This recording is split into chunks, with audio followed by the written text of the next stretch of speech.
Introducing Lucha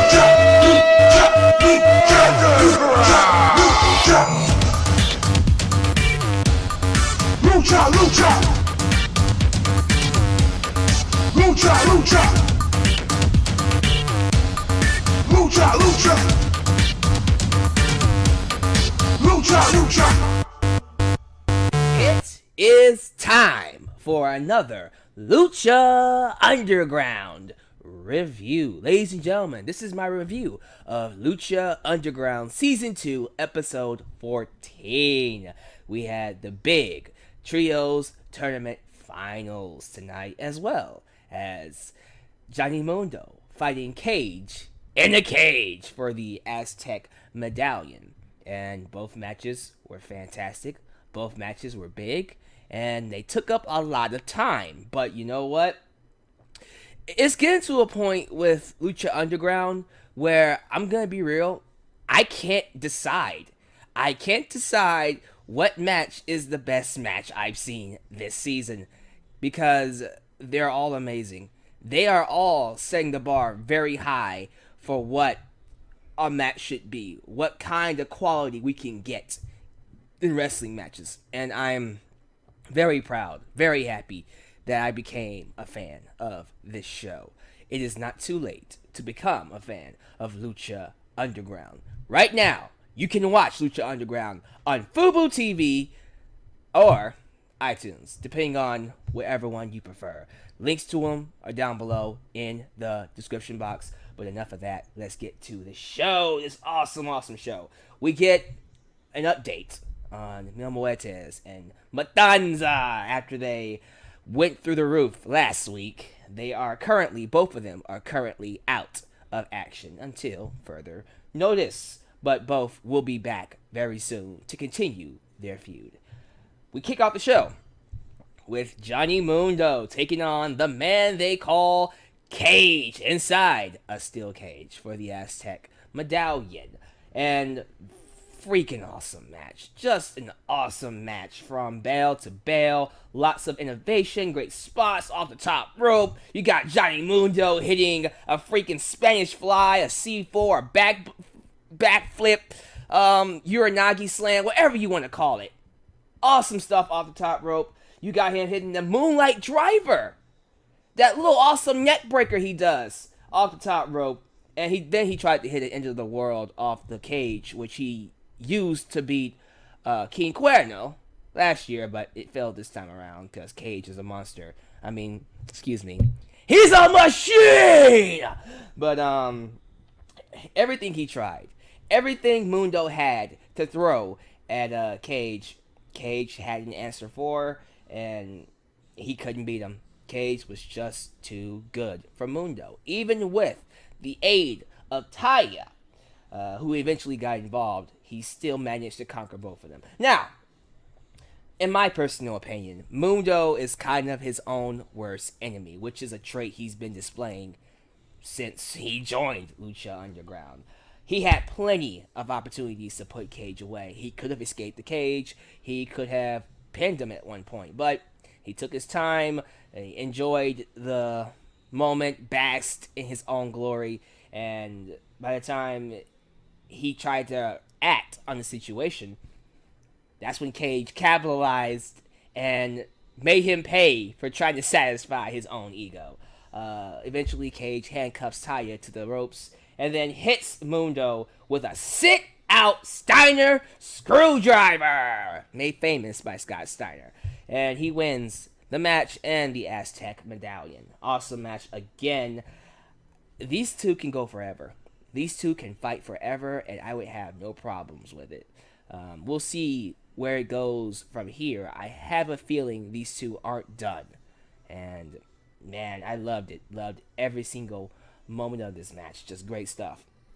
We move on to the Trios Tournament Finals. Now, it was originally a 12-man Trios Tournament Finals. Unfortunately, thanks to some breaking news from Dario Cueto, Angelico had an unknown unfortunate accident, and investigations are currently going on to find out what happened to him, but he is currently out on injury, and he will not be able to compete. So now, Son of Havoc, and Alyx have to defend their championship belts against, well, 3 other teams.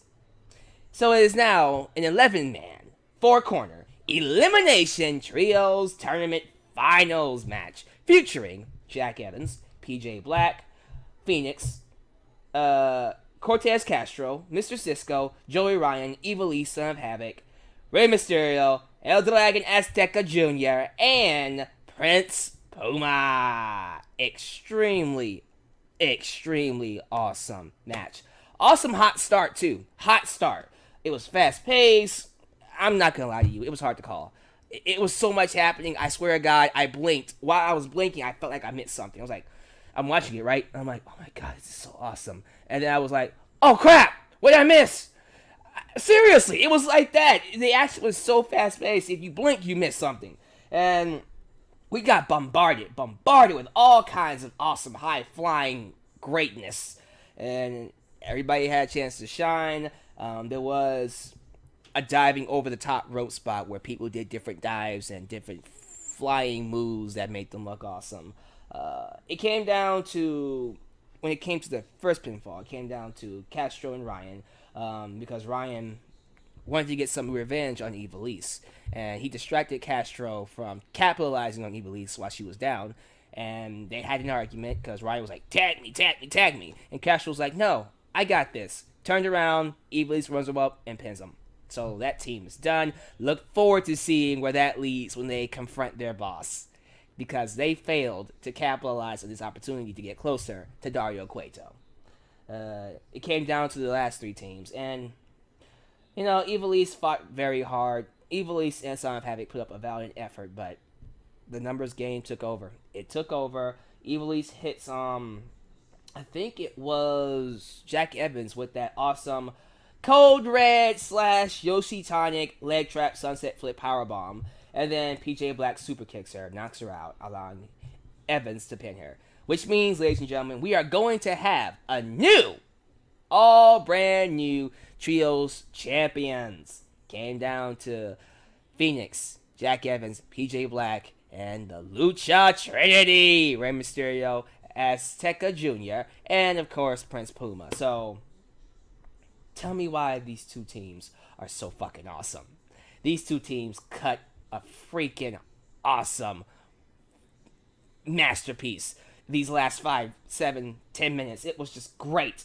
Azteca Jr. doing that spaceman swinging DDT, and then freaking Phoenix had a counter for it. He did it the first time to Phoenix, and then Phoenix countered it the second time with a super kick.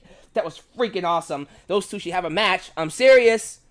Phoenix versus freaking Azteca Jr. I want to see it. That's gonna be an awesome match. And then of course he did it again to Jack Evans. Yes, Jack Evans. When Prince Puma took him, threw him into the air. This is Azteca Jr. He threw Azteca Jr. into the air. He spun and then landed on freaking Jack Evans and hit him with that freaking tornado DDT. It was so gorgeous. I am becoming a bigger fan of El Dragon Azteca as time goes by. This guy is freaking amazing.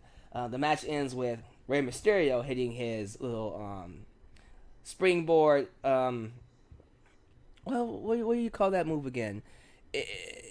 Split-legged moonsault. There we go. The split-legged moonsault splash, and then he pins Jack Evans for the win. 1, 2, 3. We have new trio champions. It is the Lucha Trinity. As I predicted, that was the best team to win it. I am so happy they won it. They are going to be awesome trios champions. Now, I'm pretty sure they will have to compete against Alyx, Son of Havoc, and Angelico soon. That would be awesome. Can't wait for that. So we end the show with a segment. We're in a dark temple. We have the evil side of Vampiro. The real Vampiro. Dark Master Vampiro with the face paint and his black hood. He's standing at an altar. And he calls in Pentagon. Pentagon rolls in on an electric chair like Professor X from the X-Men.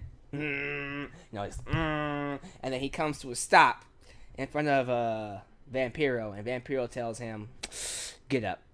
Now, remember, Pentagon is injured. He got injured about a month ago when he took on Matanza, who put him out from an awesome, crazy powerbomb through a table. But guess what? Vampiro did not care. He wanted his ass up on his feet. And whatever he says goes. So he says, "Get up!" And Pentagon tries, but he can't stand because he's hurt. So this crazy man gets a candle wax and then pours it on Pentagon, and he's screaming in agony, writhing in pain. Ah! It's seeping into his skin, and he finally gets up, and then he falls down. And then Vampiro walks over his lifeless body. I don't think he's dead, but it's motionless. Picks him up and goes, "You're weak." Throws him down, walks away. The camera closes in on Pentagon Jr. disappearing in the smoke. And very soon, we will have a much darker version of Pentagon Jr. And that's going to be awesome. Oh my god, this show's amazing. This show can do no wrong, man. They got me hooked.